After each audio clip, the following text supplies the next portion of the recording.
This is Wynn, Las Vegas, case number A622879.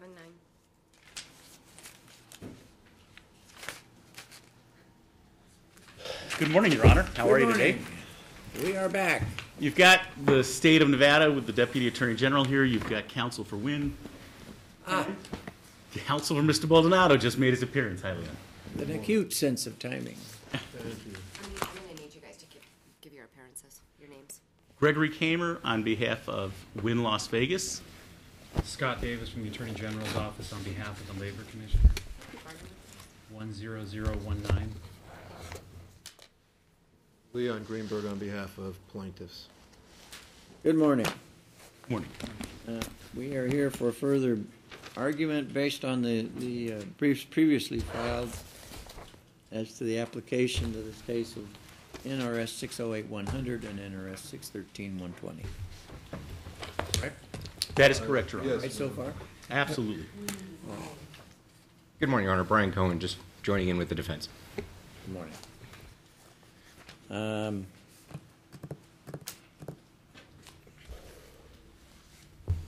Who wants to go first? It's Mr. Greenberg's appeal. Well, Your Honor, it is our petition, and I guess I would ask if the court had any particular questions to begin with. I do believe the issues were framed fairly well for the court and the parties' briefs to the court. So I'm happy to, speak about petitioners' arguments and position here, Your Honor. But I honestly don't think there's anything more that I would add that's not already discussed in the brief. So, if you'd like me to just give. Yes. Tell me if you would. What is it you want the labor commissioner to do that he has refused to do? Well, Your Honor, I want the labor commissioner to enjoin the respondent here from continuing to allow or to force the floor supervisors in the casino to share or receive a portion of the tips that are given to the dealers by the customers, and as part of that equitable relief, direct that the Wynn Casino reimburse the dealers for the tips that have been so diverted. We have these two statutes that are before the court for Your Honor's consideration. And, of course, the court is well aware that you're really here as a reviewer of errors of law, unless Your Honor elects to conduct a trial de novo in respect to the facts. But I don't think there's really a factual dispute here, at least as far as I'm concerned. I think it's established that the money at issue here is given to the dealers by the customers. So it's a question of what happens after that point, what protections the law affords the dealers or what limitations are placed on the Wynn in respect to those funds. Now, when we look at this statute 613-120, the Labor Commissioner found that this was inapplicable to the situation because he said that it only addressed individual misconduct of an overseer or a supervisor. This was the foundation of his ruling, that this just didn't come into the picture here in terms of restraining the Wynn's conduct. Now, the reason why I take issue with that as a matter of law, Your Honor, is because the language of the statute is extremely broad, and it doesn't specify that it is addressing only the individual affirmative misconduct of a supervisor or a foreman. In fact, the language speaks very broadly as to such a person either directly or indirectly receiving any type of compensation from the people they are entrusted with overseeing for the employer. So, Your Honor, if it is only directed to an affirmative act of misconduct by the individual supervisor as opposed to a direction to the supervisor from the employer themselves, why would it say directly or indirectly, Your Honor?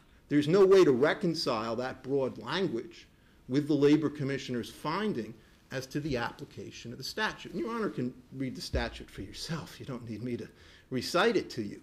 So Well, but in applying the statute and in telling the labor commissioner he has to do something to enforce it further, would that not necessarily rely upon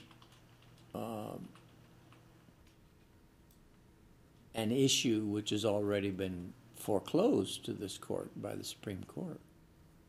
In other words, if the Supreme Court says that tip pooling is allowed, then how do you get any misconduct, whether it be on the part of an individual supervisor or on broad scale as against the Wynn itself, for doing that very thing? Your Honor, this statute, 613-120, addresses a more limited scope of employees than 608-160, which was what Your Honor addressed before and the Supreme Court reviewed on appeal. We know from the Supreme Court's decision, Your Honor, that 608-160 is not transgressed as long as the tip pool that's directed by the employer is for employees. The money is going to be shared among employees. However, this statute addresses very specific groups of employees, saying that someone who is entrusted with the employment of any workers or laborers or the continuance of workers or laborers in employment to oversee people cannot receive any compensation, et cetera, from the persons they're entrusted with overseeing. So, for example, if the tip pool at issue here was between, say, the Wynn dealers and the porters who were responsible for cleaning the casino floor, I would have no argument here, Your Honor, that the statute would be applicable. Clearly, it wouldn't from its plain language. But under this particular circumstance, where we have individuals who are established as being entrusted with the employment and or under whose direction or control the dealers labor. I mean, this is the language that is used in the statute. So this is a particular narrow category of prohibition relating to certain employees and certain relationships between certain classes of employees, which is not addressed in 608. Granted, but it's a prohibition of what conduct? It's a prohibition upon them. Well, as applied to this case, what is it that you think the labor commissioner should order the supervisors to do? Well, it's not the supervisors, Your Honor. The supervisors didn't make the policy. It's the Wynn Casino which has commanded the dealers to turn over a portion of their tips, of their compensation, to their overseers. But isn't that very scheme what the Supreme Court has said is allowable? I mean, could we say that it is legal under 608-160, but it's illegal under 608-100? Let's see, 100 or 120? We're on 120 here. We're discussing 613-120. 608-100 is another statute that's involved here. The answer to your question, Your Honor, is yes. The Supreme Court did not venture into addressing the language of these other two statutes or their purpose. Okay, and it's true if you read 608-160, which was what the Supreme Court ruled upon, and they didn't get into a lot of depth in terms of discussing the language or the reasoning.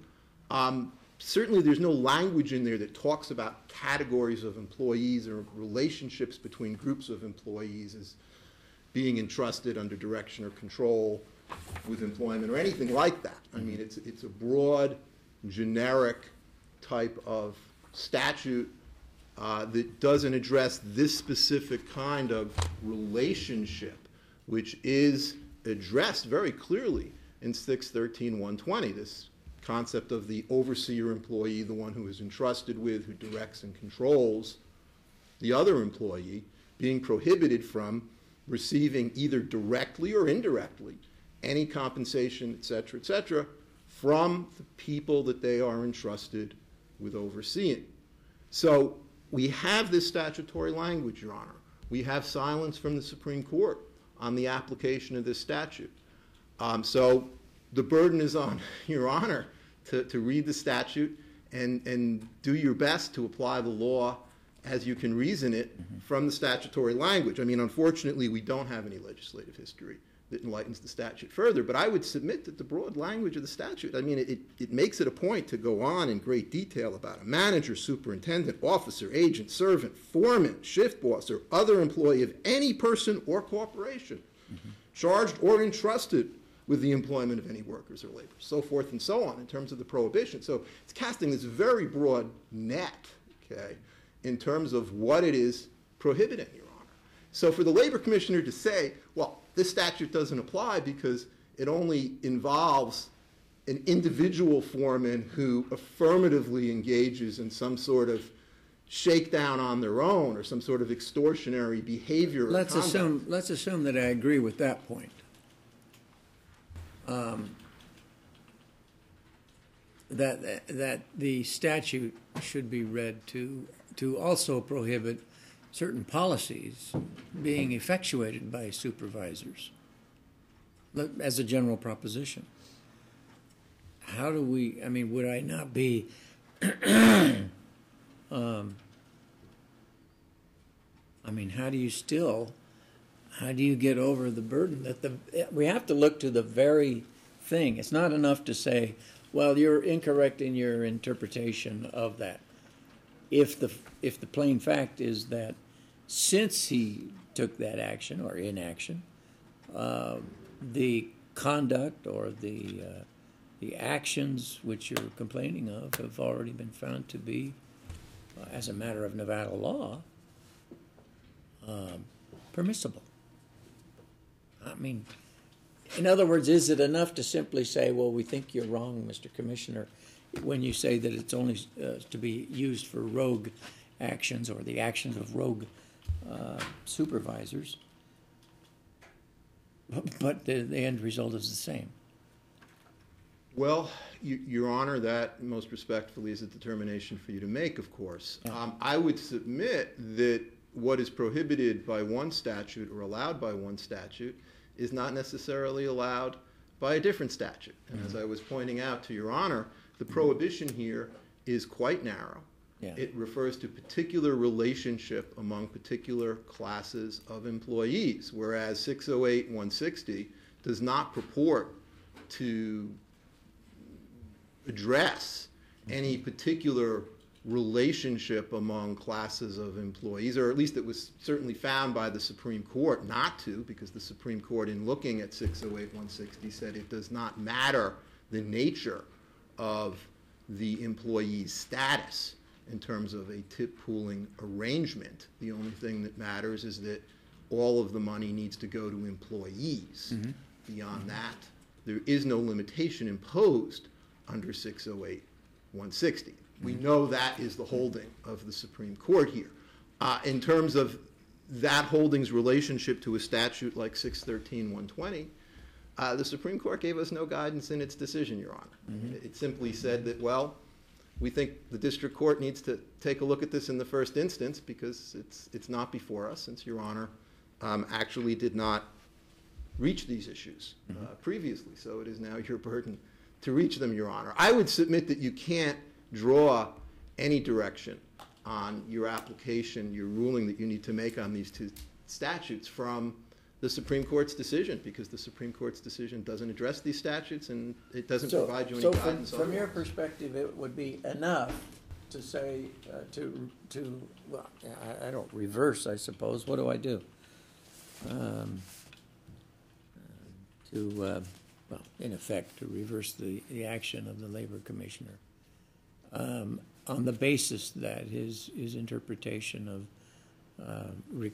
that it requires rogue misconduct of an individual supervisor is incorrect. Well, And let yes. it go at that? Well, Your Honor would have to direct the Labor Commissioner then to grant appropriate relief to the petitioners here.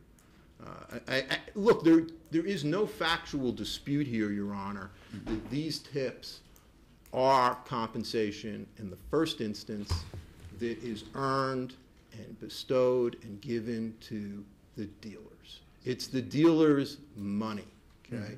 The dealers are being compelled to give a portion of that compensation to the other employees of the Wynn who are entrusted to oversee, direct, and control them, and who are basically the agents of the Wynn Casino in terms of ensuring their employment is performed appropriately. And so there really is no dispute here factually, Your Honor, that the floor supervisors are within this, I mean, the statute uses like 8 different words in an attempt to describe what class of employees is supposed to be limited in terms of receipt directly or indirectly of compensation from other employees. Clearly, the floor supervisors are within this class of employees. Clearly, the funds at issue here, the tips, is compensation that is being paid in the first instance to the dealers. And in fact, if we go to 608-100, not that I want to skip over what we're discussing, Your Honor, but the Labor Commissioner actually agreed with the concept that this money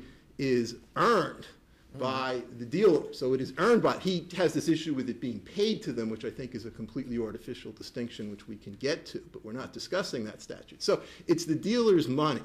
It's earned by them. It's given to them by the customers.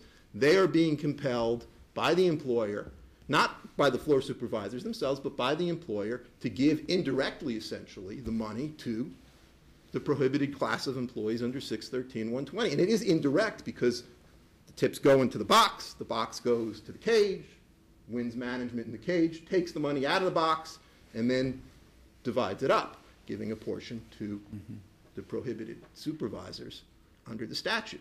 So it is within the prohibition of the statute. I mean, if we're going to say that this statute does address something broader than affirmative individual misconduct, the rogue foreman, as Your Honor was saying, then I don't see how it cannot apply to the circumstances at issue given the facts we're dealing with, Your Honor.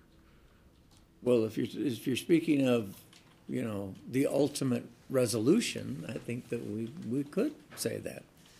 I guess I'm kind of torn between simply holding that this interpretation was correct because of the Supreme Court's intervening ruling on 608-160. I'm torn between that and saying, no, yeah, technically you're correct, that the application of this statute cannot be interpreted as applying solely to the rogue misconduct of individual supervisors, but could also apply to conduct which supervisors are merely carrying out because it is a policy of the owner. And send it back like that, and then, you know, presumably the Labor Commissioner will have read the Supreme Court's decision in Wynn and say, okay, and here it comes back. I've applied it the way the trial court says, and I find that it's still a legal and lawful way. It's not misconduct, is what he would be saying. Well, Your Honor, I don't understand how this not misconduct analysis would enter into things under the scenario that you're laying out, because it's not a question of misconduct or malevolence, so to speak, contained in the statute. The statute simply says that directly or indirectly, these overseers may not receive compensation from those that they direct and control, whose employment they are entrusted with, and so forth. So if the statute applies, as I was explaining to Your Honor, given the facts of who the relationship between these groups of employees, the money at issue, which again is the dealer's money in the first instance, I don't understand how we can arrive at a different conclusion given those facts, given the construction of the law I'm discussing with Your Honor. Let me ask you this. I don't recall if the facts that were adduced before the Labor Commissioner and that therefore are in the record before me included the mechanism of the toke or the tip. In other words, was it money given to individual dealers, or did it go in a common pot? How was that done physically?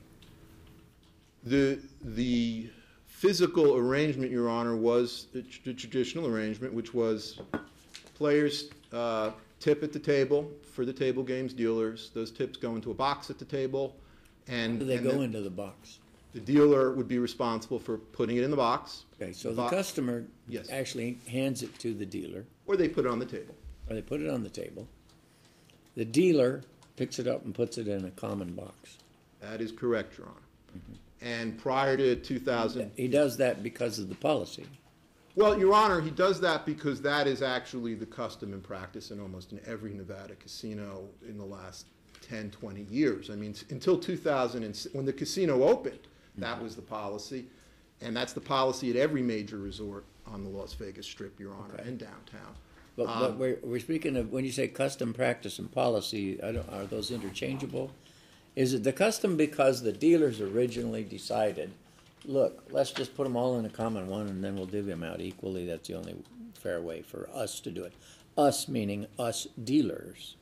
Right. Well, Your Honor, in part, it was perhaps volitional on behalf of the dealers, but in part, it was also commanded by those running the industry. I mean, this was what the Alford case concerned, which Your Honor examined. And did the record before the Labor Commissioner demonstrate that?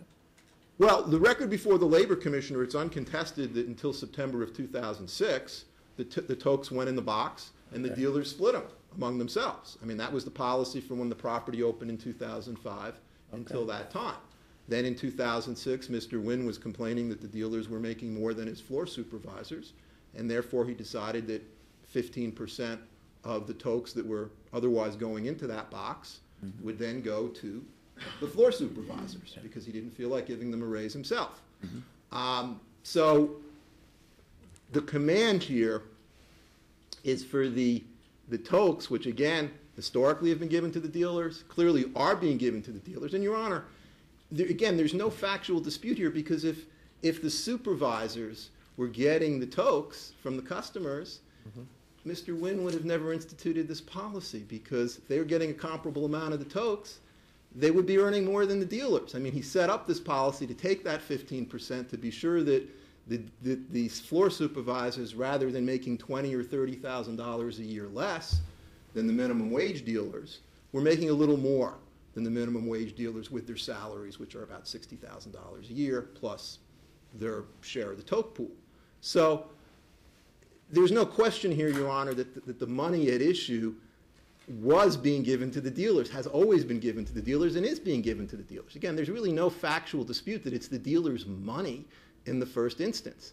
And it is the employer who's enforcing this policy that is commanding the floor supervisors to indirectly receive this compensation from the dealers through this policy, where the employer is taking it and then routing a portion of it to its agents, who are entrusted with directing and controlling the dealers and overseeing their employment. I mean, it's all within the language of the statute. I understand Your Honor's concern and difficulty given the Supreme Court's ruling. But again, the Supreme Court never reached this issue, left it as a blank slate for Your Honor to deal with. I would submit Your Honor is entrusted with applying the law as best as you can ascertain it from the language of the statute. And the statute is pretty darn detailed in terms of what it's trying to say, in terms of its scope and application here. I don't really see how logically you can arrive at a different application of the statute. This conclusion by the Labor Commissioner, well, this is just the rogue in the foreman type situation, as Your Honor was saying. Well, he doesn't explain how he reaches that conclusion. He's essentially just saying, well, that's what I think it really means. But courts are entrusted with applying the statutory language as it actually states. I mean, we are a government of laws and not men, Your Honor. So the law is supposed to mean something in terms of the language that appears in a statute or a directive to our legal system in terms of enforcing the rights of parties. So we have it all here, Your Honor. I don't know if there's much more I can say. I'm happy to review that issue with Your Honor further, but I don't know if there's anything much I can add. Does the same reasoning apply to 608-100 then? Your Honor, the reasoning largely is the same in respect to 608-100. The Labor Commissioner's conclusion there was that, well, the compensation at issue, the tips, was earned by the dealers because, they're the ones performing the service and the customer's giving the tip in exchange for the service. So in a sense, it's earned, But the labor commissioner says, well, it has to be earned and paid for the provision, this anti-rebate or refund or return provision of compensation to come into play, which is the prohibition in 608-100. Well, and the labor commissioner says, well, it's not actually paid to the dealers until it comes through the payroll department and gets into their check. But, Your Honor, that's just a construction of the casino, because the casino is saying that, well, we're going to take that and take it out of the box, and we're going to put it in the payroll department, and then we're going to pay it to you. When the customer gives the tip, it's earned and it's paid at that point to the dealer. If there was no tip pool, if the casino simply allowed the dealers to take the tips themselves, which is common in many industries and still actually happens, I believe. Defense counsel noted in our argument a couple years ago that the Hooters Casino in Las Vegas actually lets the table games players keep their tips table by table at the end of each shift. Then it would have been paid to them right there when they got it from the customer. So it's a distinction without any rational reason, because this concept that it wasn't paid is actually being created by the employer's interference with the compensation. I mean, it's earned and the cash is on the table. It's right there. It's paid, if not to the dealer individually, then to the dealers collectively if they're going to share it among themselves. So I think you understand my point, Your Honor. I don't know if there's much I could add about that, but any other questions I'd be happy to assist with if I can. I don't have any. Thank you, Your Honor. Mr. Kamer? Thank you, Your Honor. Mr. Kamer, doesn't the record before the Labor Commissioner reflect that when the customer puts a tip on the table, the customer thinks he's tipping the individual dealer? Absolutely not. No. 10 days of testimony before the labor commissioner. Okay? This case has been to the Supreme Court, as you're well aware, twice. Yeah. The first time it was before the Supreme Court, it was on the issue of whether there was an individual cause of action on any of these statutory causes of action. This issue was as well before it, and the Supreme Court said there is no individual cause of action. These causes of action rest with the labor commissioner, since the labor commissioner has to make the determinations as to whether these are violations of criminal law. We're dealing with criminal statutes here. And I think Mr. Greenberg didn't address that fact in terms of statutory interpretation. So the Supreme Court said, let's send it back to the labor commissioner and let him have his hearing. Then you have the 10 days of hearing in which the labor commissioner determines that this is a lawful tip pool, that the statutes are not, the two statutes that are at issue here were not violated in any way, shape, or form in his interpretation. And the next thing is we're here. You disagreed with that interpretation in terms of this being a lawful tip pool, not in a summary fashion, but in a detailed 7-page decision approved by all 7 justices, authored by Justice Douglas. The Nevada Supreme Court said, this is a lawful tip pool. This is wholly appropriate what is going on here. Your first question to Mr. Greenberg is absolutely the proper inquiry. Once it is determined by the Supreme Court that this is a lawful tip pool, how can these statutes be violated? And the answer is they cannot be. And Well, that is the conclusion. That is the conclusion that the Labor Commissioner But reached. could it not still be violated if the Labor Commissioner, in applying this other statute to the facts before him, and albeit taking cognizance of the Supreme Court's ruling, in our case,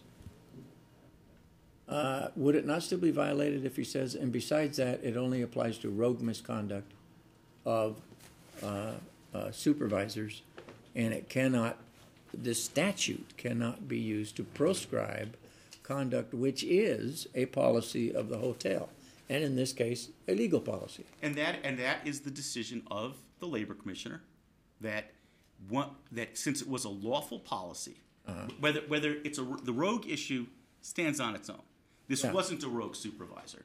And whether the labor commissioner was correct or incorrect, I believe he was absolutely correct in that interpretation. It's irrelevant to this particular proceeding because this was a typical. I agree with that unless it leaves on the wall the precept also that the labor commissioner was correct in holding that that it only applies to rogue misconduct by supervisors. And that the statute cannot be used anywhere that a policy of the hotel itself is being effectuated. Those issues are not before the labor commissioners. Those weren't the set of facts. Okay.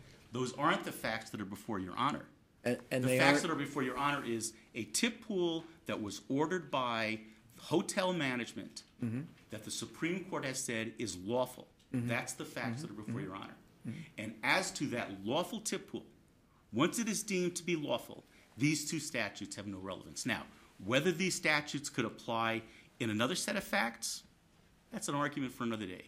But for I these sets agree of with facts, you. they I don't. agree with you, except I'm concerned about the leaving on the record a lingering finding out there. If that finding itself is erroneous, regardless of the fact that in this case you arrive at the same result. Your honor can absolutely address that in his order. Okay. And we could draft an order that would say that without addressing the potential that a rogue supervisor could violate the statute, under these facts, the statute has not been violated. And I think that is the appropriate order this judge should make. I don't know whether whether repeating these arguments will just overburden. I don't know what more I can add. I can repeat myself and repeat what you're certainly focused on the proper issues here. Lawful finding by the Supreme Court, fully considered a 10-day hearing. The Supreme Court, in its conservative approach to making law, the first time around said, it's the labor commissioner's determination as to whether there's a violation here. We can't address it. He's the prosecutor. They send it down to the prosecutor. The prosecutor says, lawful tip pool. And by the way, these other two statutes, which I've already, as the prosecutor said, I'm not going to prosecute, since the plaintiffs want me to consider it, I will. And a page of his decision, he says, this is why this doesn't apply in this particular circumstance. And it's all focused on the legality of the tip pool. If the tip pool were deemed illegal, there could be criminal conduct here. No doubt about it. But that's not what's happened. The tip pool was found to be wholly legal by 7 justices of that Supreme Court, who then said, Your Honor properly decided, although not on the main issue of the legality of the tip pool, with all the greatest of respect, but they said you properly withheld determination on these two statutes. We have to send it down to His Honor to reconsider it in light of our determination that this is a lawful tip pool. Now, with the case teed up in that manner, I believe that the proper ruling here, the ruling that has taken 8 years to get to, is this is a lawful tip pool. There is no violation of these other statutes. The labor commissioner did what he was supposed to do. And to address Your Honor's concerns and sensibilities, having said that, I'm not ruling in my determination that had there been a rogue supervisor, that the statute could be violated and it could be a criminal act. Well,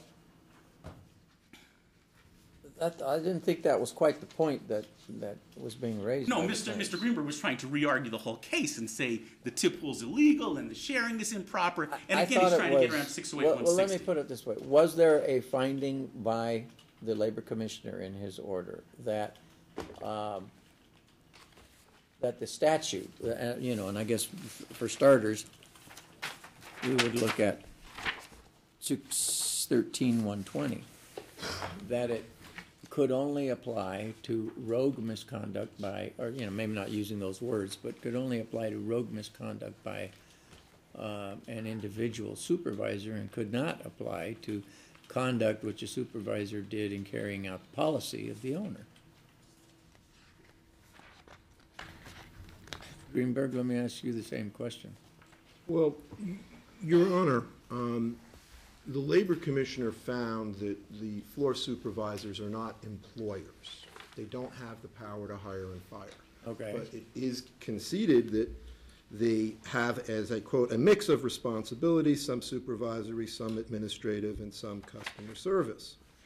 So the labor commissioner clearly found, this is on page 14 of his decision, he doesn't discuss this at great length, but he clearly found that they were in some supervisory, overseeing type capacity. What was the part of his decision that caused you to argue here today that he was wrong in saying or seeming to say that it could only apply to rogue misconduct by individual supervisors? May I address that to Your Honor? Well, May I address that? If you look at page, and this is really where you find your answer. It's Your on Honor. page- On page 17 and 18. That, the labor commissioner's decision on pages 17 and 18 clearly Unfortunately, addresses. I don't have the labor. If I may commissioner approach, friend. Your Honor? Please. May I? I'm going to show you yes, these of documents. course. Please take a minute. Okay. Those are the two pages that address it, starting at the top, Your Honor. All right. All right, but that's because he says, the heading says that Wynn's tip pooling policy does not offend. So that's not really what I'm But keep reading. asking You have to for. read the whole thing All right. through, Your Honor. He addresses both statutes, and he never says anything about a rogue supervisor. Statute addresses individual misconduct of a business's employees. It is the Wynn, the employer, who made up the tip pooling resume. It was not a manager, superintendent, officer, agent. It was a kickback, for example, says what private forum from hiring.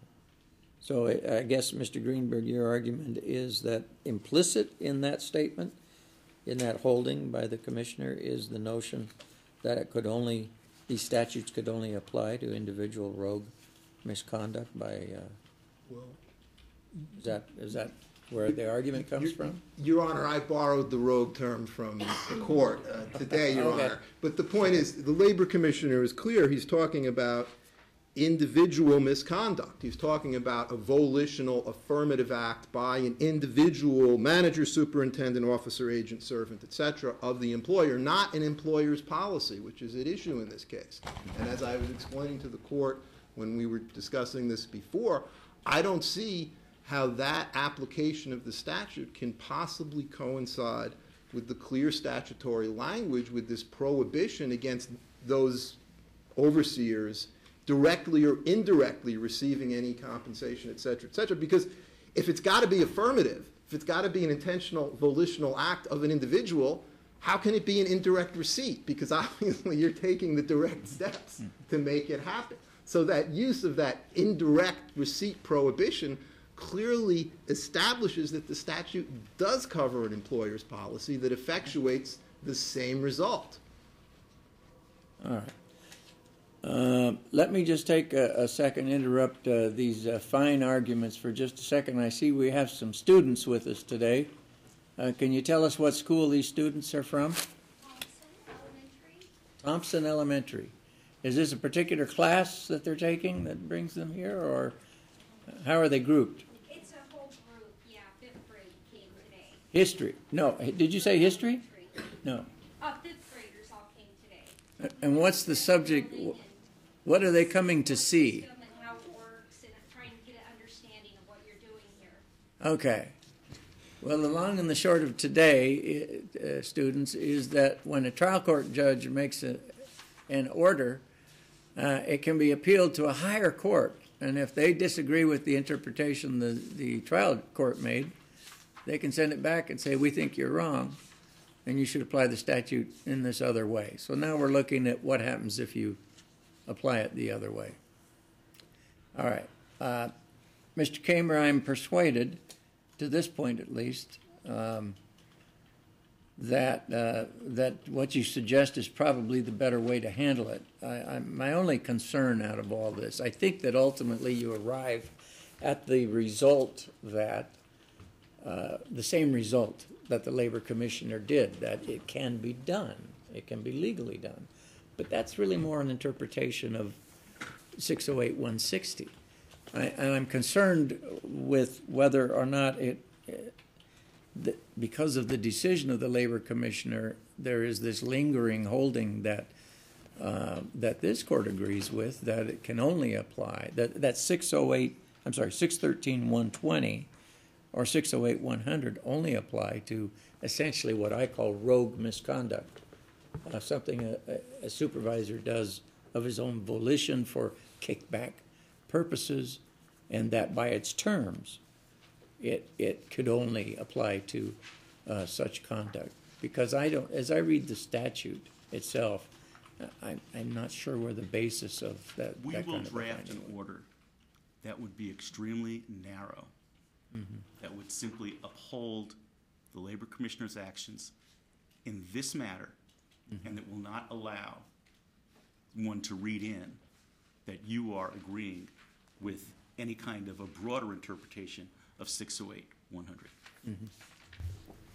And I truly believe that is the proper ruling in this matter, given the facts and the record as it appears.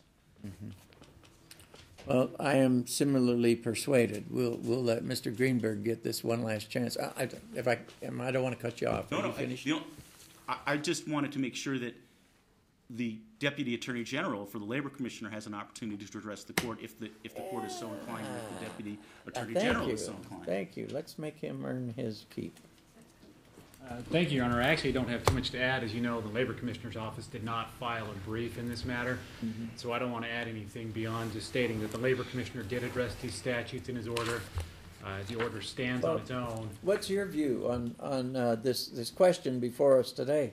Do you think the Labor Commissioner intended with these pages that have been handed me, looks like page 17 of his order, do you think he intended to hold that those two statutes in question could only apply to essentially kickback by a rogue action of a supervisor?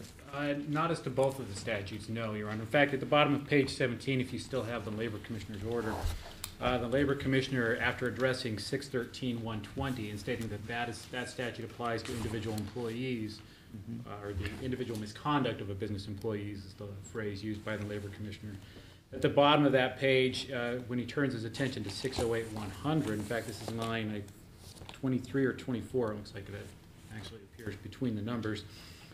When addressing 608-100, the Labor Commissioner states that that statute is similar to the kickback provision of 613-100, but that statute addresses the conduct of the employer rather than the individual employees. So I think the Labor Commissioner didn't state that both of these statutes would only be applied to the individual employees, but rather one is addressed to the conduct of the employees and the other is addressed to the conduct of the employer. Which could lend itself to the argument that quite to the contrary of what Mr. Greenberg is saying and what I'm essentially agreeing with him on, that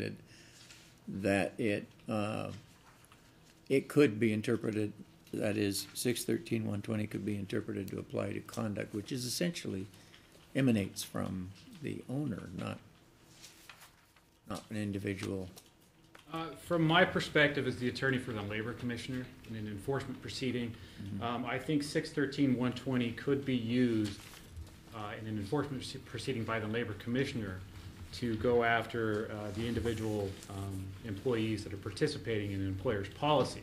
Okay. Because 608-100 wouldn't reach the individual employees, whereas the Labor Commissioner in enforcing the state labor laws and in preventing kickbacks would be able to go after the individual managers as well as the employers under 613-120. Okay. All right. I don't have anything further to add, but thank you, Your Honor. All right. Mr. Greenberg, back to you.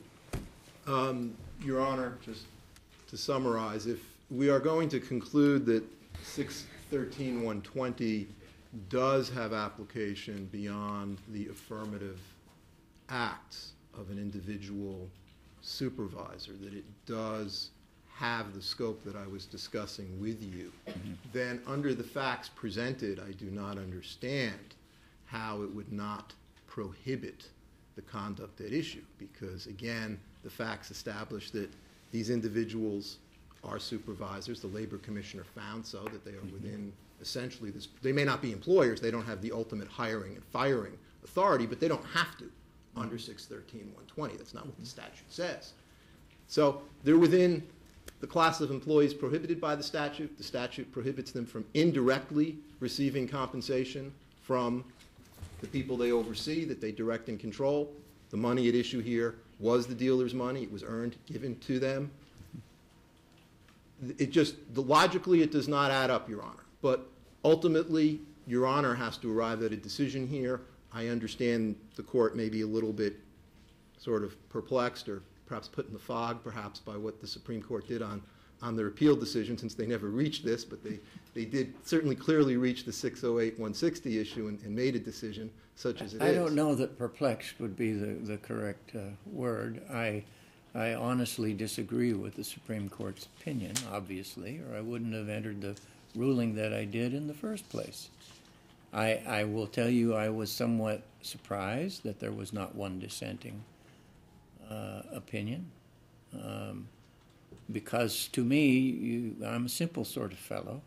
You look at what is happening in the transaction. The customer comes in, thinks that they're tipping an individual dealer. I doubt if the customer thinks that their mindset is, I'm going to pay some money to the hotel so that they can make this whole operation happen, so that they can afford to have dealers and whatever supervisors they may be. I don't think a customer thinks that. I think that a customer thinks they are paying a dealer, and I think when the dealer picks it up, he's paid.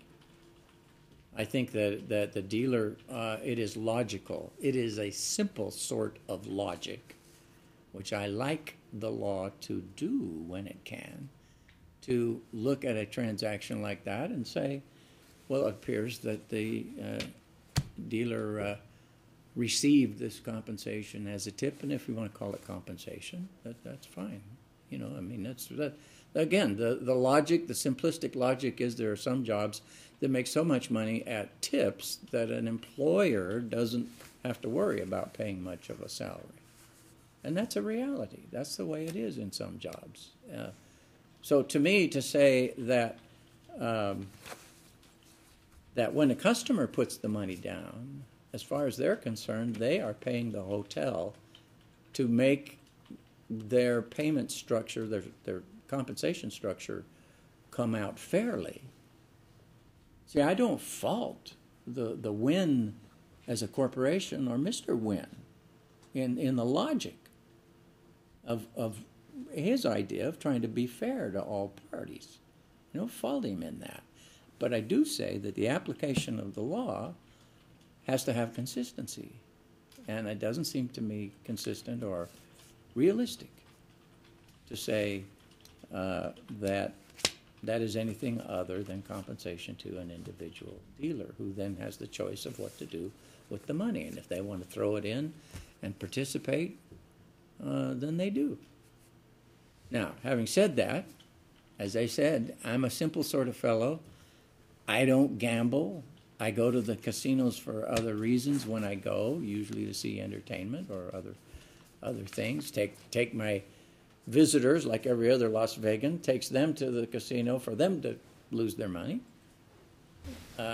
because they enjoy it. That's no different than going to a movie. If you want to spend your money that way, you spend it that way. You want to go to the casino and have the chance of winning, then you do that. And I'm quite happy to take my friends from out of town to the casino and do that. But when they lay a tip down, I think they think it's going to the dealer. Now, that does not appear to be the prevailing law. It's been made abundantly clear to me. In fact, I've been told in the opinion not only that we're making new law, I've been told that I made an error. I am but a simple trial court judge. I apply the law the way the Supreme Court says we should apply it. That's my job. And so, all things considered, it does not seem to me to make much sense to sort of prolong the agony in this matter any further. I think that the only reasonable way to take the remaining issues is to say, look, the policy itself having been found legal, it doesn't much make any difference whether we tell the labor commissioner you're wrong because you found that it only applies to rogue misconduct, and the law doesn't really specify that. And apparently, even the Attorney General indicates they might take the position in some case that conduct by an individual supervisor that was carrying out the policy of a hotel, and of course this all is going to depend on some other facts, some other case. They don't want to feel their hands tied that they can only apply that statute to rogue misconduct by a supervisor. So it makes more sense to take Mr. Kamer's approach, sustain the action of the Labor Commissioner with the proviso that I don't want my opinion to be read as agreeing in any, to the extent, I don't think it's not that clear in this opinion. Again, reading from page 17.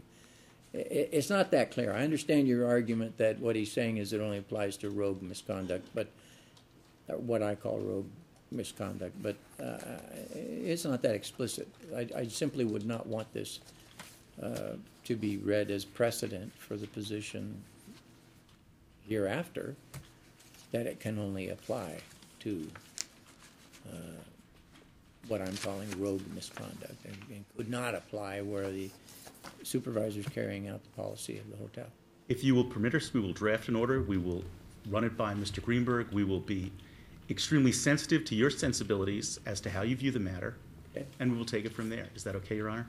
That's fine with me. Thank you for your ruling, Your Honor. Mr. Greenberg, I said all of that, interrupting you. Did you have anything more in your argument? Your Honor, I greatly respect your reasoning and your approach to sort of the logic of the facts and the application of the law here. And I realize Your Honor is struggling to do the best you can under the circumstances. Again, my problem here is that something that is allowed under one statute is not necessarily in conformity with another statutory limitation, which is where we started this discussion, Your Honor. And I think Your Honor understands my position. Yeah, I do. In that respect. But I think Your Honor's made the way forward here pretty clear in terms of what you think is best. So I don't want to consume your time simply going over what the ground we've already traveled, so to speak. That's not respectful. All right. Thank you for your courtesy, Your Honor. Thank you. Thank you. Here's your pages back. Thank you. May I approach? Yes. So at last we can put this to rest, is that? Yeah. No, they may still be. Was that They may John be Cotton back who again, argued yeah. before me? Okay. The plaintiff's attorney, Your Honor, before me? The gentleman who argued the accident case, was that Yeah. John Cotton? Yes. No, that was Gal. Oh, well, Cotton was in Cotton before. argued today, but he was here on the hospital case. Oh, okay. Who was it that was arguing from his office? That was, He was great. Oh, yeah. Isn't he, though? He was so prepared. It's But- so nice to see. Well, You know, that in fact was my comment to Oh, him did you? when he came up was it's a pleasure to have somebody who knows how to handle a witness. It was very You know, they can get from a witness. You got it. Hit Even I have guys succinctly, come in quickly. who even when